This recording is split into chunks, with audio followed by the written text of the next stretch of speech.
Assalamualaikum, selamat pagi penonton-penonton. Kami Tok dari Kuching Sarawak. 1 November bersamaan dengan 25 Rabiul Awal 1443 Hijriah. Pastinya hari baru, bulan baru, jadi bukalah buku baru dan sekiranya apa yang kita lakukan pada sebelum-sebelum ini tidak membuah hasil, makanya kita kena berusaha lagi, kena usaha lagi untuk sentiasa memberikan yang terbaik kerana sabar itu penting juga ya. Betul. Jess, kerana ada pelangi setelah hujan nanti. Baik, saya ditemani dengan siapa? Tak kenal. Jessica Chung.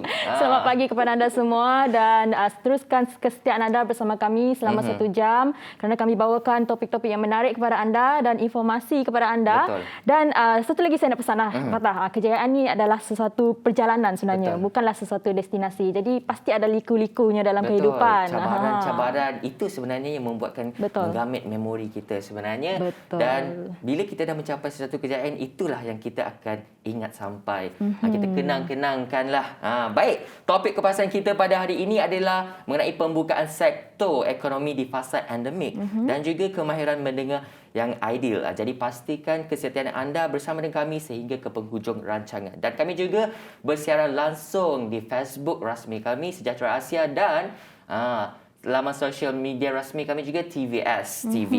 Baik, semalam kita dikejutkan dengan permergian seorang tokoh, seorang pemimpin berwibawa, berjiwa rakyat yang telah mewarnai arena politik Bumi Kenalang untuk hampir 4 dekad. Ini dan bagi rakyat Sarawak, Jess, ini merupakan satu kehilangan yang amat dirasai. Berikutan mendiang Tan Sri Dr. James ialah seorang timbalan Ketua Menteri yang dihormati oleh setiap lapisan masyarakat, tak kira bangsa dan agama, Jess. Jadi mari kami bawakan kepada anda kronologi mendiang Tan Sri Dato' Amar Dr. James Jemut Masing.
Itulah dia kepimpinan beliau, Jess, terselah sepanjang penglibatan dalam bidang politik terutamanya dalam memperjuangkan nasib dan kesejahteraan rakyat, khususnya di luar bandar.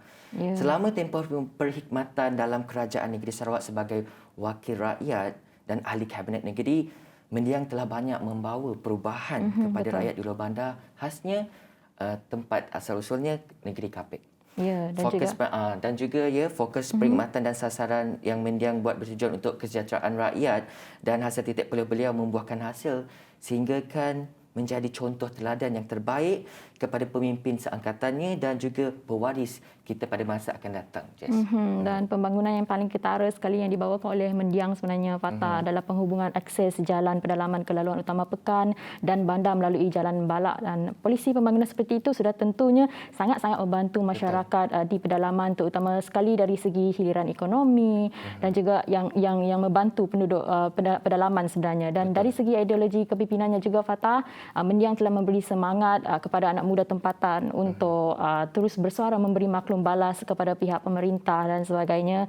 Dan memang sudah tentu, sudah pasti penduduk Kapit dan juga penduduk Song pasti akan merindui serta mengingati apa yang mendiang taburkan untuk rakyat. Dan sedikit latar belakang mengenai beliau juga, sebenarnya Fatah, James Jimot Masing dilahirkan pada 5 Mac 1949 dan merupakan seorang etnik Iban dan seorang Kristian. Beliau telah menerima PhD dalam Antropologi dan Australian National University pada tahun 1981 dan telah menjadi ahli Dewan Undangan Negeri MLA Sarawak selama 8 penggal bagi kawasan Baleh sejak 1983 setelah memulakan kerjaya politiknya apabila beliau menyertai Parti Bangsa Dayak Sarawak dan merupakan presiden pertama juga Rakyat Sarawak, iaitu Parti Rakyat Sarawak sejak 2004 sehingga kematiannya pada 2021.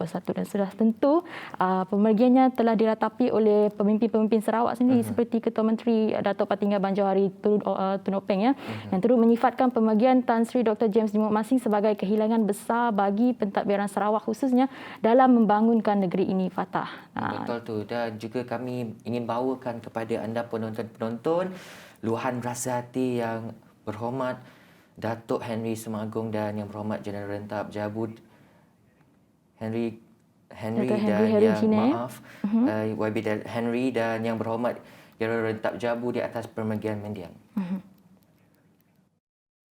I would say that we have lost a great Dayak leader and also a great Deputy Chief Minister who has been in politics for so long, who have experience in administration and politics.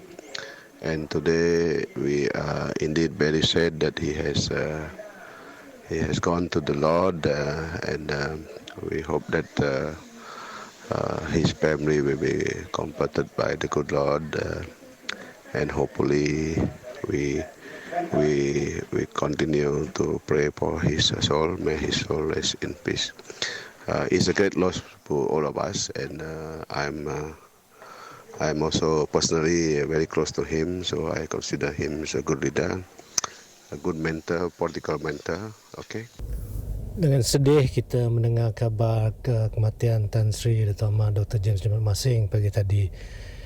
Ini merupakan kehilangan besar tokoh politik, anak jati dan kepimpinan GPS. Mendiang Tan Sri memang seorang yang lantang menyuarakan pendapat beliau terutamanya bagi kebaikan masyarakat Dayak, pendidikan agama dan perpaduan rakyat. Kita merakamkan ucapan takziah kepada Puan Sri, Datuk Corin dan seisi keluarga. May God grant him eternal rest. Itulah salam takziah kepada keluarga mendiang juga, dan inilah luahan yang berhormat Henry Jinip dan yang berhormat Jeneral Rentap Jabu di atas pemergian mendiang.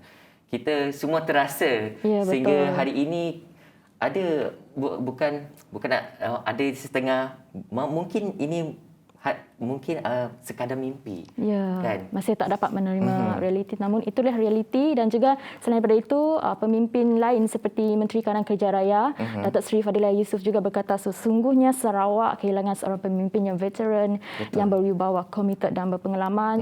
Sementara itu, Menteri Pelancongan Seni dan Budaya Motek iaitu Datuk Seri Nancy Shukri juga berkata kehilangan Masing merupakan satu berita sedih untuk Sarawak kerana kehilangan seorang pemimpin yang besar.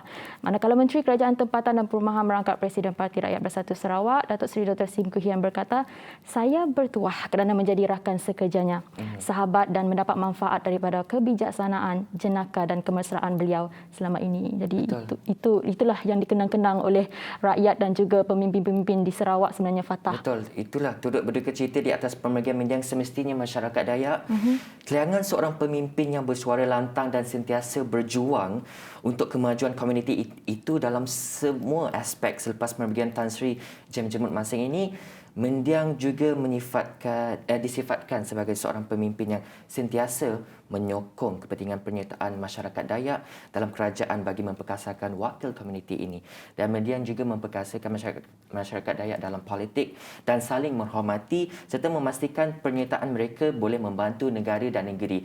Dan beliau sebenarnya pernah berkata yang masyarakat Dayak dengan masyarakat lain tiada beza. Kita seiring, kita bersama, kita ingin melakukan kemajuan negeri Sarawak sama-sama. Ya, dan saya percaya beliau akan sangat dirindui, bukan saja dalam arena politik, tetapi juga oleh rakyat secara keseluruhannya, terutama bagi rakyat di Kapit. Dan juga rakyat mungkin akan mengenang kelantangan Timbalan Ketua Menteri Tan Sri Dr. James Jemut Masing dalam menyuarakan hak masyarakat Dayak, terutama melibatkan pendidikan agama dan juga perpaduan. Jadi Tok Siti pengelenyau kebesai, laban yang Tok Siti tuai politik ke anggota Rabah Bahasa Tik Cukup Mana.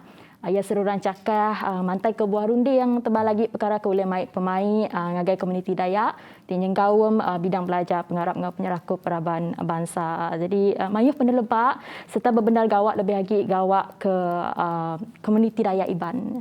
Jadi Tok Sigi pengelenyau kebesai lah. Jadi Mendiang juga pernah berkata ya, Jess, perpaduan seumpama segelas minuman Sarawak THC special. Setiap lapisan mempunyai keunikan sendiri dan apabila dicampur, kita akan dapat merasai kenikmatan perpaduan itu, kesedapan THC special itu sebenarnya. Inilah kerana ramai yang menyifatkan mendiang seorang yang bersifat perpaduan. Tiada perbezaan di antara kita sebenarnya, Jess. Dan masyarakat Sarawak boleh membuat perhormatan akhir kepada Timbalan Ketua Menteri Sarawak kita Tan Sri James Jemut Masing pada Rabu 3 November ini, dan Unit Komunikasi Awam Sarawak UKAS dalam kenyataan memaklumkan majlis perhormatan akhir itu akan diadakan di Persatuan Gereja Sarawak di Jalan Laksamana Kuching. Dan sesi pukul 8.30 hingga 9.30 pagi adalah untuk orang kenamaan, diikuti sesi untuk orang awam bermula 9.30 pagi sehingga 2 petang, dan dinasihatkan untuk orang awam untuk mengambil RTK terlebih dahulu ini untuk memastikan keselamatan kita bersama untuk mencegah COVID-19 juga. Itu mengenai RTK ya, Fatah, pada 28 September 2021, James yang telah divaksin 2 dos sepenuhnya disahkan positif COVID-19 dan kemudian dimasukkan ke ward rapi ICU Hospital Umum Sarawak, dan juga dia kemudiannya dipindahkan ke Pusat Perubatan Normah Sarawak di Putrajaya, di mana dia kemudiannya meninggal dunia akibat jantung dan pelbagai komplikasi pada 31 Oktober pada usia 72 tahun. Dan beliau sempat berpesan, Fatah, semasa beliau dimasukkan dan disahkan dijangkiti COVID-19, beliau berpesan agar rakyat sentiasa mematuhi SOP dan juga mengambil vaksin. Jadi itu adalah pesanan rakyat. Jadi kepada rakyat semua, kita tonton dahulu VT ini, kita tengok dahulu apa rakyat katakan mengenai beliau, Fatah. Jadi teruskan dan silakan. Ucapkan salam takziah kepada mendiang, kepada keluarga mendiang. Semoga dia ditempatkan dengan orang-orang yang beriman. And kita telah pun kehilangan salah satu orang yang memperjuangkan negeri kita tu. Kiranya the second great loss after meninggal Tok Nan. So saya harap keluarga beliau akan bertambah, dan salam takziah daripada kami belia. Berita yang mendukacitakan rakyat Sarawak tu amatlah memberi impak, khususnya dalam pembangunan negeri Sarawak, kerana pencapaian dan penglibatan beliau secara langsung dan tidak langsung terhadap pembangunan negeri Sarawak tu, kata orang susah nak cari pengganti. Penyinu atai lah guys sudah Timbalan Menteri Sebili hanya Datuk James Jumat Masing laban ya aku dah nadai pagi tu tadi lah di hospital jadi asai ke Siti kehilangan besar lah kami bangsa Iban laban ya salah siku oleh penghari kami lah di Menua Sarawak tu lah kira bakal keng lama tu kini tema dah tu ya udah mayuh lah mai pemansang yang Siti Stip menua lebih gig menua yang pu basita empu di kapit dia kira meri penyinuk artinya ajak lah ngagak sidak sebilik ngarap ke bisi orang bukai oleh nganti sebaka ya megak lah dalam ngerja semua pengawal. Apa yang saya admire terhadap beliau adalah ketekunan dan kesungguhan beliau untuk memartabatkan malah memperjuangkan adat dan juga warisan di negeri kita. Saya Colin Duncan sekali lagi ingin mengucapkan salam takziah kepada ahli keluarga beliau dan semoga tabah menghadapi cubaan dan diakhiri dengan semoga roh yang berhormat mendiang tenang bersama bapa yang ada di syurga.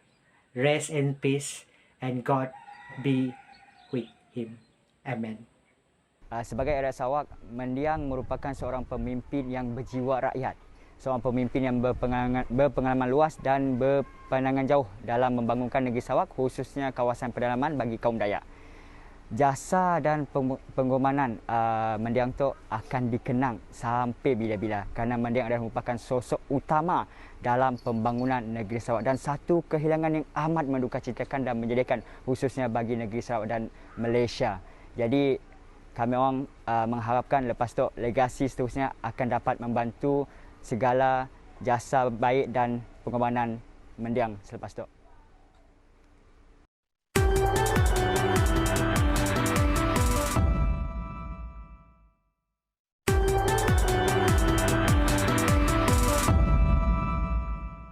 Baik, kembali lagi anda bersama dengan kami dalam Sejahtera Asia. Jadi lagi sekali lah kami nak mengucapkan salam takziah kepada seluruh ahli keluarga dan kenalan rapat mendiang Tan Sri Datuk Amar James Jumat Masing. Semoga kuat dan tabah mendepani ujian yang amat berat ini. Seorang pemimpin yang berjiwa rakyat, yang bersuara lantang, mempertahankan hak bumi Kenyalang dan pastinya jasamu akan kami kenang sampai bila-bila, Jess. Baik, kita terus saja ke topik kita, pembukaan sektor ekonomi di fasa endemik. Pembukaan lebih banyak sektor sosial dan ekonomi secara berperingkat serta kebenaran merentasi negeri pastinya banyak membantu rakyat untuk keluar daripada kepompong kemurungan sejak Perintah Kawalan Pergerakan pada tahun lepas. Peralihan daripada pandemik COVID-19 ke fasa endemik membuktikan kebersanan Pelan Pemulihan Negara PPN yang memberi tumpuan kepada usaha mengembalikan persekitaran sosial dan ekonomi negara kepada keadaan asal sebelum COVID-19 melanda dunia. Tapi sejauh manakah kita sebenarnya bersedia keadaan endemik ini? Untuk mengupas tajuk ini dengan lebih lanjut, mari kita bersama dengan Encik Ahmad Faisal Mahdi, Pensyarah Kanan Fakulti Pengurusan dan Perniagaan UiTM Cawangan Sarawak, Kampus Mukah. Selamat pagi, Cik Faizal. Apa khabar? Selamat pagi. Apa khabar, sihat? Assalamualaikum. Waalaikumsalam. Alhamdulillah sihat. Terima kasih Jessica. Dah breakfast? Selamat pagi Fatah. Selamat pagi Sarawak dan selamat pagi Malaysia. Oi, dah breakfast? Belum lagi, sekejap lagi insya-Allah. Oh, apa dalam minda? Nak breakfast apa? Wallahualam, laksa kot. Dah agak dah. Dah agak dah. Pagi-pagi sejuk macam ni, sup-sup memang lah nak makan laksa. Betul. Jadi Cik Faizal yang mendapat tempat pertama di dunia laksa Sarawak. Betul, saya sokong tu Cik Faizal. Jadi Cik Faizal, dari segi apakah maksudnya di sini pembukaan sektor ekonomi di fasa endemik ini sebenarnya? Terima kasih atas soalannya Encik Fatah. Tapi sebelum itu saya ingin mengambil kesempatan untuk mengucapkan takziah kepada keluarga mendiang Timbalan Ketua Menteri kita Tan Sri Datuk Amar James Jumat Masing yang telah menyumbangkan jasa beliau lebih daripada 30 tahun bersama dengan kepimpinan kerajaan negeri untuk membangunkan rakyat Sarawak dari sektor ekonomi dan infrastruktur. Beliau telah memegang portfolio Menteri Infrastruktur dan Pembangunan Pelabuhan sebelum beliau melepaskan nafas yang terakhir semalam. Jadi takziah kepada keluarga mendiang dan moga roh beliau ditempatkan bersama orang-orang yang beriman. Jadi untuk menjawab persoalan yang diwawarkan ataupun ditujukan kepada saya tadi oleh Cik Fatah mengenai pembukaan sektor ekonomi di fasa endemik. Jadi di sini saya nak tekankan sedikit apa itu endemik. Endemik itu bermaksud asimilasi masyarakat dengan pandemik. Maksudnya kita rakyat Sarawak kena hidup bersama dengan wabak tersebut. Jadi jika kita lihat konteksnya di sini, pembukaan sektor ekonomi di fasa endemik itu maksudnya kita rakyat Sarawak kena bernormalisasi dengan COVID-19 bagi membiasakan diri.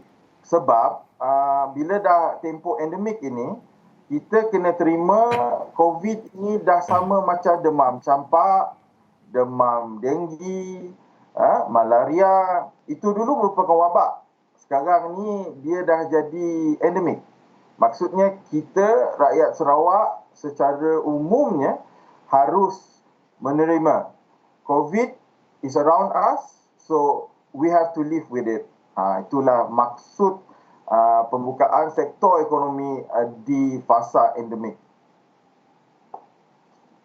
Mungkinlah Cik Faizal boleh kongsikan wajar ataupun tidak sektor ekonomi sebenarnya berfungsi seperti biasa di masa endemik. Sebab mungkin banyak lagi, ramai lagi yang susah hati, tak tahu lagi varian apa lagi selepas tu. Sehingga kan vaksin pun kita perlukan vaksin penggalak harus diberikan juga kan. Jadi susah juga nak mengubah sebenarnya persepsi masyarakat ni sebenarnya Cik Faizal. Bagaimana tu Cik Faizal? Jadi terima kasih atas soalannya Jessica. Pagi-pagi ni ada semua sikit dia. Jadi soalannya tadi menjurus kepada wajar atau tidak ekonomi ini dibuka lagi dalam keadaan kita masih lagi berhadapan dengan kemungkinan ada varian baru yang akan muncul. Dan seperti kata Jessica tadi, kita kena ambil booster. Jadi jika kita lihat usaha kerajaan negeri dan juga kerajaan pusat di bawah KKM dan SDMC di mana kita telah mendapat suntikan vaksin di kalangan orang dewasa melebihi 80%. Saya dan kita diberi lagi booster ataupun suntikan penggalak selepas mendapat 2 suntikan dos. Bagi saya ini satu usaha kerajaan yang sangat bagus. Dan rakyat sepatutnya sudah mengambil suntikan dos kedua dan juga bersedia untuk suntikan penggalak. Jadi wajar ke tidak dengan keadaan rakyat kita yang telah divaksin lebih daripada 80%, saya rasa kita sudah bersedia. Cuma sekarang ni walaupun dalam kebersediaan kita untuk menghadapi endemik ni ataupun fasa endemik ni, kita juga jangan lupa kalau tidak dimulakan sekarang, kita mungkin akan mengalami keadaan ekonomi yang agak lembab lah ataupun tidak bagus untuk 2022. Sebagai jam start, kita kena start dengan belanjawan 2022 yang memang menjurus kepada people's economy.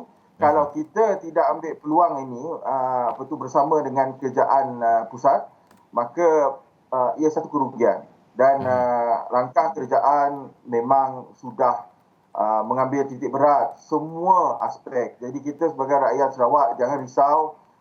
Kerajaan kita, kepimpinan yang berhormat Datuk Ahmad Abang Jo, dia memang sudah memastikan bahawa fasa endemik ini kalau dilaksanakan di Sarawak, kita insya-Allah boleh meneruskan kehidupan seperti biasa dan juga perkembangan ekonomi kita juga akan bergerak seperti biasa. Itulah saya bersetuju dengan statement yang diberikan oleh Encik Faizal di mana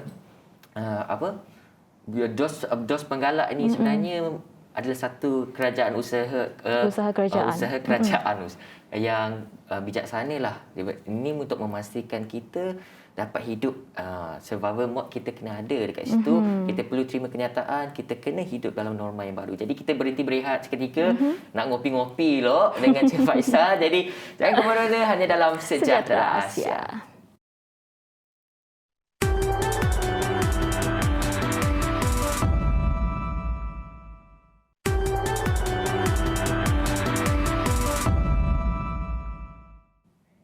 Kembali lagi bersama kami di Sejahtera Asia. Masih lagi bersama saya Jessica Chung dan juga Fatah, bukan Fatah Amin ya. Dan kita masih lagi bersama dengan Cik Ahmad Faizal Mahdi, pensyarah kanan Fakulti Pengurusan dan Perniagaan UiTM Cawangan Sarawak, Kampus Mukah. Dan masih lagi di talian ya Cik Ahmad? Masih.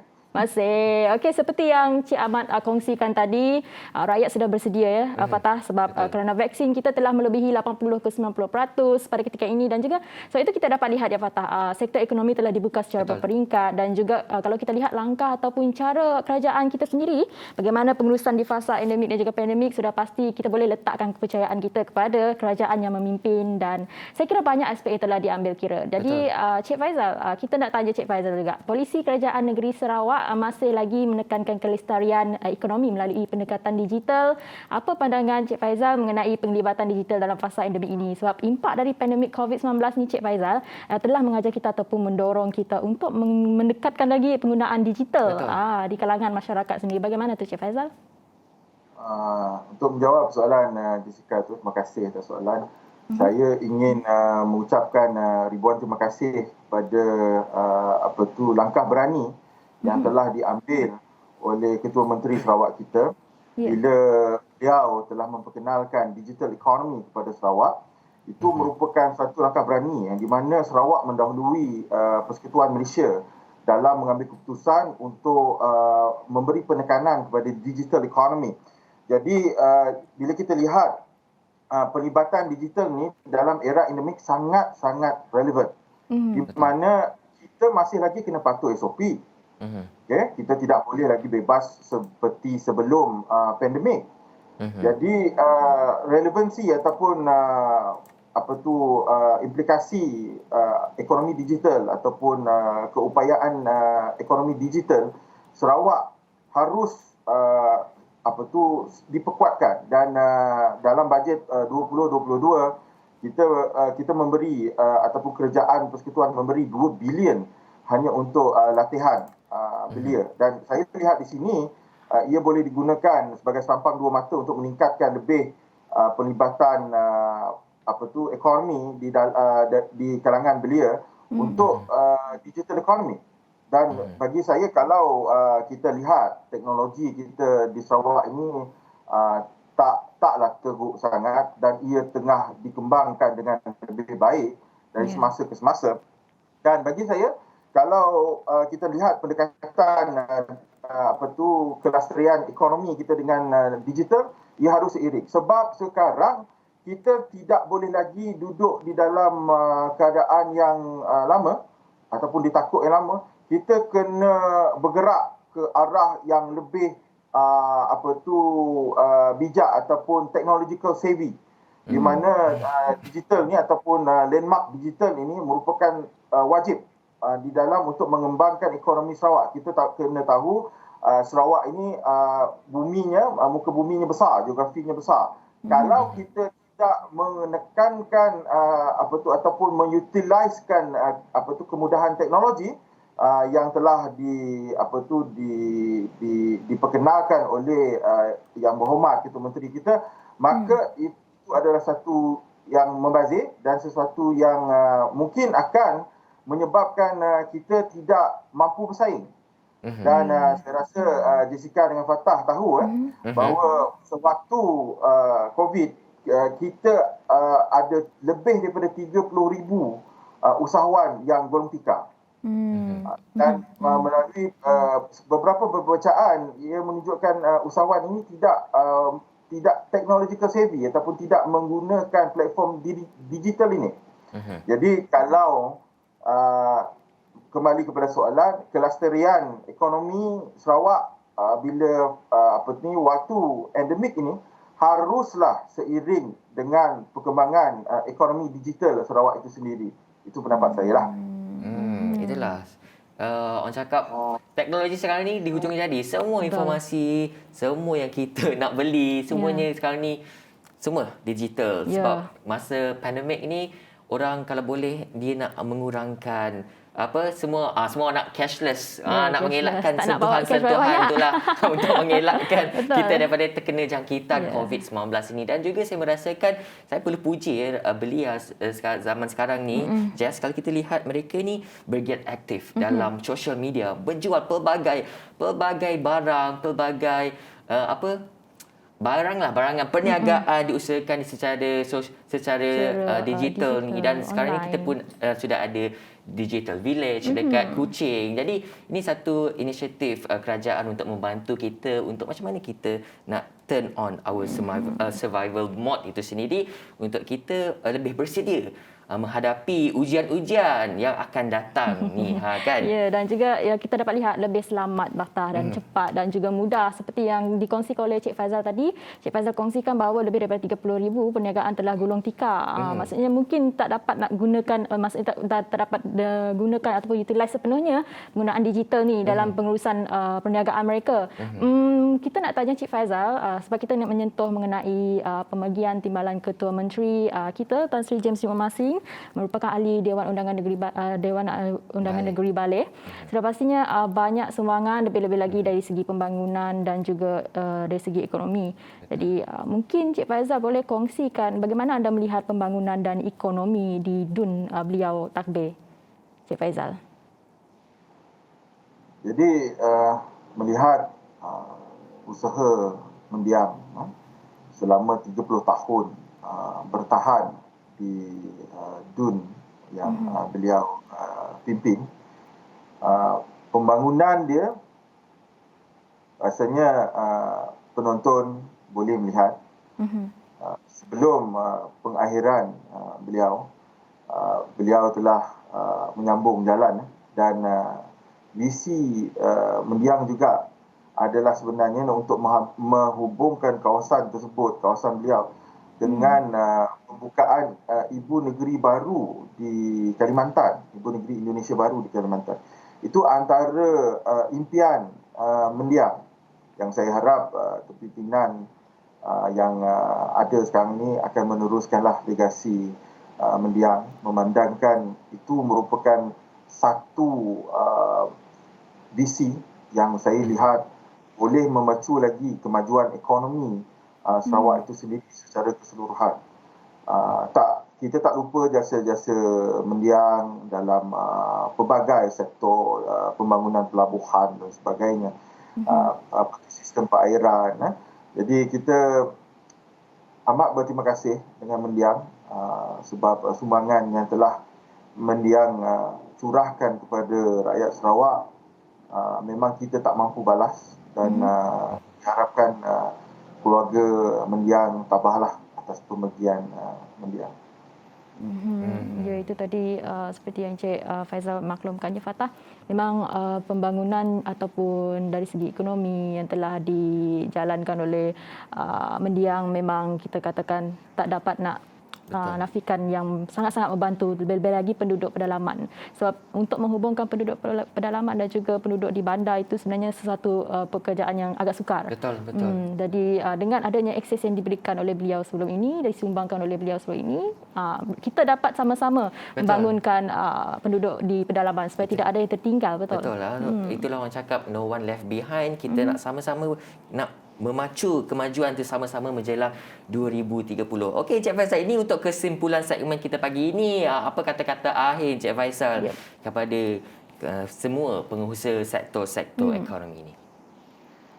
Terima kasih, Fatah. Jadi untuk kesimpulan kita pada pagi ini, saya ingin menekankan kepada pemain sektor ekonomi dan juga rakyat Sarawaknya agar kita masih lagi mematuhi SOP yang telah ditetapkan oleh pihak SDMC dan juga KKM. Kita mesti patuh SOP, cari duit juga, tetapi jangan lupa health is true wealth. Jadi kesihatan tu kita kena jaga. Orang lain tak boleh jaga kesihatan kita, kita yang kena jaga kita. Jadi jangan leka, jangan cuai, SOP ikut, teruskan dalam pembangunan dan perkembangan ekonomi Sarawak, terlibat di dalam meningkatkan lagi kebolehupayaan ekonomi Sarawak, tetapi SOP ikut, tangan cuci, mask jangan lupa. Saya tidak menggunakan mask sebab saya di dalam rumah ya, untuk saya takut nanti saya kena tutup pula, saya tak pakai mask. Itulah dia. Terima kasih Encik Faizal di atas perkongsian yang sangat menarik. Ingat penonton, kesihatan itu adalah perkara utama yang perlu kita terapkan dalam diri kita, sebab kalau kita tak jaga kesihatan, macam mana kita nak berniaga? Betul tak, Jess? Macam mana nak jadi kaya kan? Macam mana nak jadi kaya? Kesihatan kena diutamakan, SOP, serta tingkatkanlah kawalan kendiri. Jadi kita berehat seketika. Kita selepas ini kita akan ada satu lagi topik yang menarik. Jadi terima kasih lagi sekali Encik Faizal. Jadi jangan ke mana, hanya dalam Sejahtera Asia.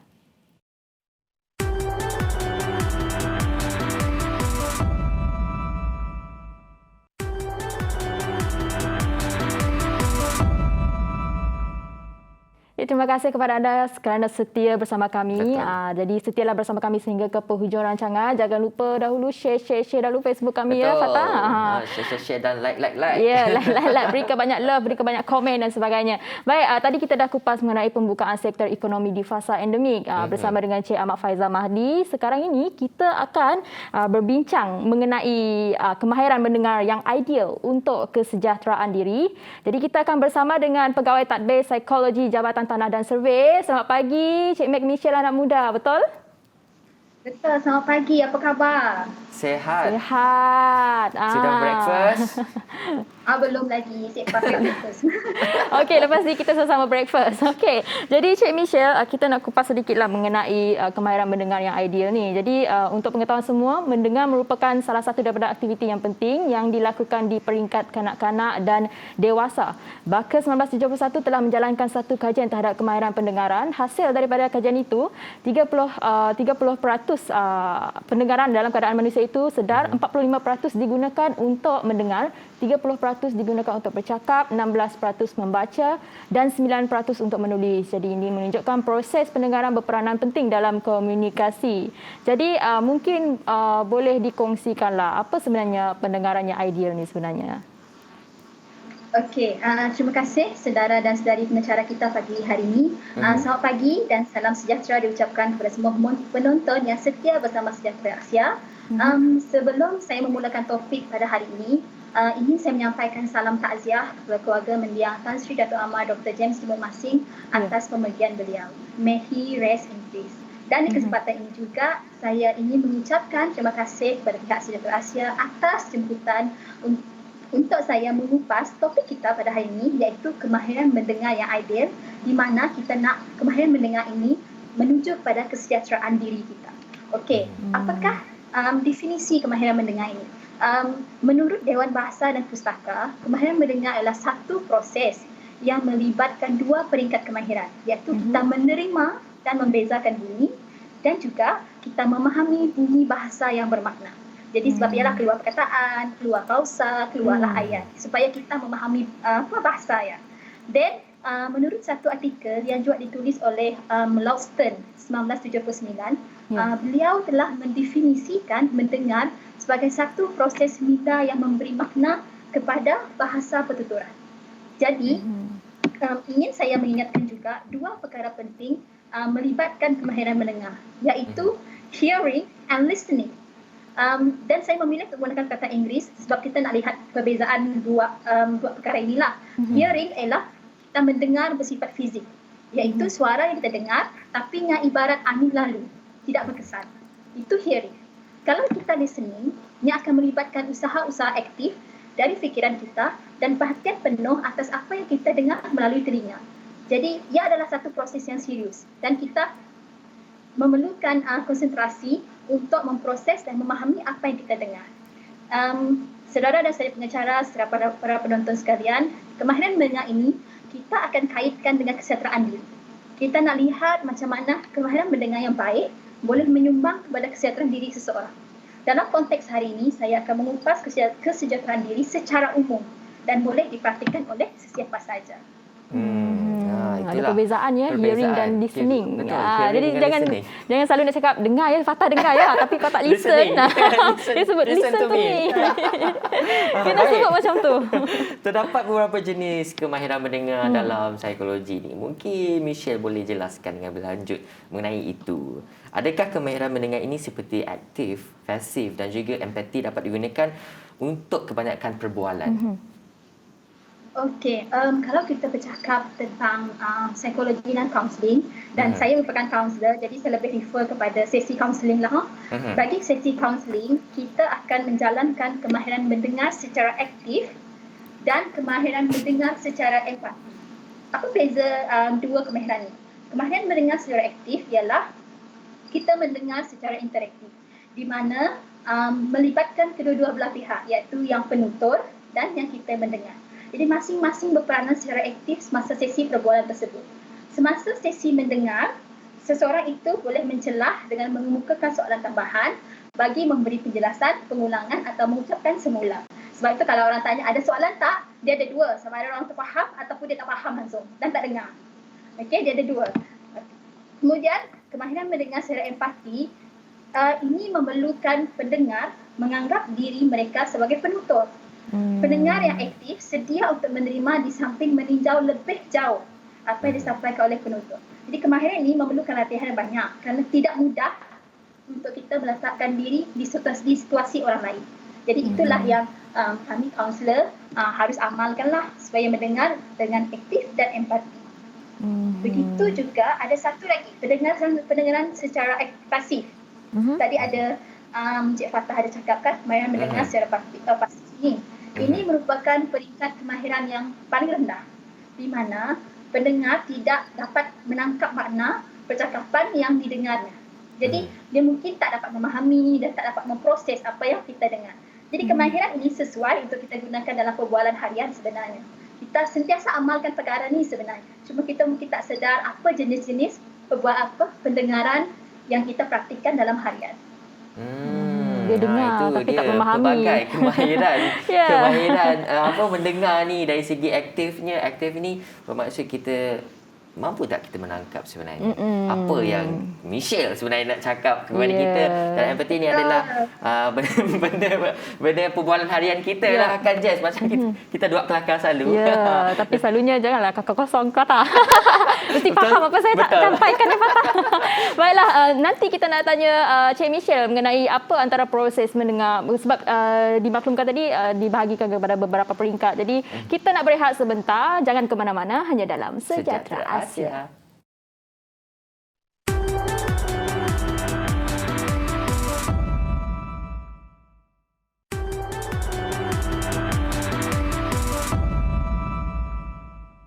Baik, kembali lagi anda bersama dengan saya Fatah Bolhanuddin dan Jessica Chung. Masih dalam topik yang sama, kemahiran mendengar yang ideal. Jadi, Cik Michelle, masih di talian? Ya, saya masih di sini.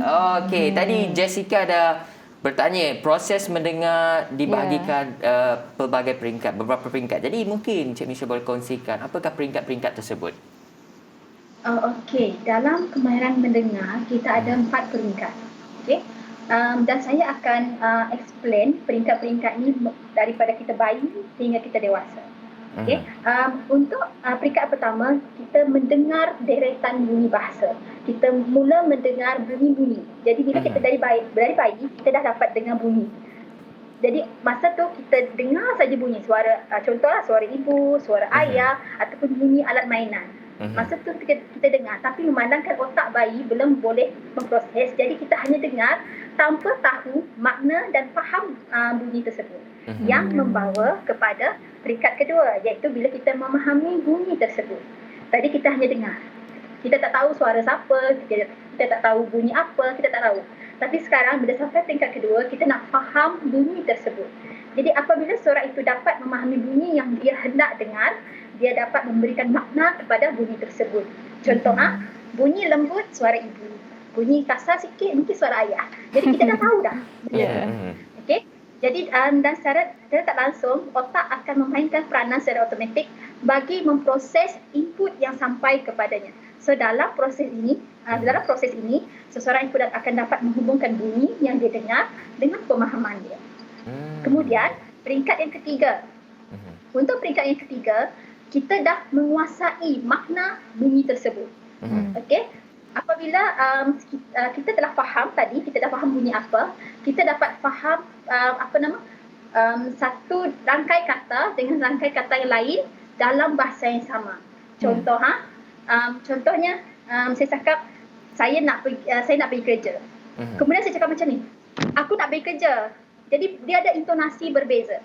Jadi kita tahu intonasi yang berbeza itu adalah orang tu mungkin tengah marah ataupun dia tengah, I don't know, tengah frustration ke macam mana masa tu. Jadi sebab intonasi, walaupun ayat yang sama, bahasa yang sama, sebab kerana intonasi berbeza, kita dah tahu dah kita apa di sebalik yang makna yang disebut. Kemudian yang terakhir, kita dah bertindak terhadap bunyi. Jadi selepas menguasai ketiga-tiga peringkat, kita akan bertindak. Contoh, saya cakap saya nak pergi kerja. Jadi saya akan pergi kereta, keluar dan pergi kerja. So kita dah boleh bertindak kepada bunyi-bunyi. Jadi adakah proses mendengar ini sama dengan proses pertuturan? Proses. Okey. Dalam saya lupa artikel yang saya pernah baca, tapi kemahiran mendengar dan bertutur ini dia sangat berkait-rapat. Sama jugalah macam kita mendengar, kemahiran mendengar dan kemahiran komunikasi juga sangat berkait-rapat, di mana saya ambil contoh dua kemahiran komunikasi, iaitu verbal dan non-verbal. Jadi kalau verbal, kita tahu kita dengar apa yang kita percakapkan, betul? Kalau non-verbal, kita tak dengar, tapi dia adalah bahasa badan. Jadi cukupkah kita punya kemahiran mendengar untuk mendengar bahasa badan itu? Jadi ada macam-macam lah nak kaitan dia. Oh, ada berkait rapat lah. Ya, sebab tu kita katakan penting ya. Sebab kalau kita mendengar secara aktif, kita akan lebih banyak belajar, Fatah. Lepas tu lebih mengetahui banyak lagi apa yang diberitahu dan menjadi lebih berpengalaman. Dan kita nak ucapkan terima kasih kepada Cik Michelle sebab sudi berkongsi mengenai kemahiran mendengar yang ideal. Dan satu pengajaran untuk kita berdua juga, Fatah. Sesi belajar kita pada hari ini. Sebab kita tahu nak bercakap je kan. Tapi kita tak dengar pun dengan jelas, dengan teliti lagi apa yang cuba nak disampaikan. Kita cuba letakkan seseorang, diri kita di tempat seseorang itu, di tempat seseorang yang mengadu kepada kita juga. Penting kemahiran mendengar ni sebenarnya. Penting, sangat-sangat penting kemahiran mendengar ni. Jadi sekali lagi terima kasih kepada Cik Michelle kerana sudi berkongsi dengan kami di Sejahtera Asia. Terima kasih dan sama-sama juga. Semoga mendapat manfaat kepada semua yang mendengar. Betul. 1001 manfaat kita dapat hari ini. Dan ini telah mengakhiri juga segmen Sejahtera Asia pada hari Isnin. 1 November 2021, bulan baru. Betul. Dan jika ada sebarang cadangan ataupun topik-topik yang ingin kami kopaskan kepada anda, boleh saja lontarkan cadangan anda di laman rasmi kami Sejahtera Asia dan TVS TV. Setakat ini saja, saya Fatah Burhanuddin dan saya Jessica Chung. Daripada Inspirasi kami cetuskan inovasi. Bye-bye. Selamat breakfast.